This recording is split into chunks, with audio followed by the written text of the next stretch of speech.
Ayan, igisa muna natin ang ating taba ng baboy.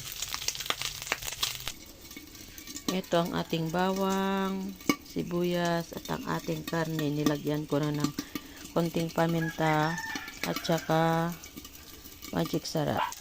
Yan, okay ng ating taba. Lagay na natin ang ating sibuyas.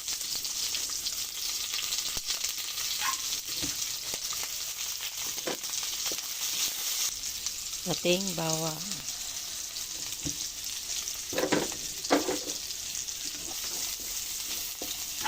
So yan, lumabas na ang amoy ng aroma. Mga pampabango. Yan, lagay na natin ang ating karne. Mekos-mekos lang yan at igisa natin. Takpan para maluto. Ayan. Nagisa na. Lagyan natin ng konting tubig para maluto ang ating karne. Ayan.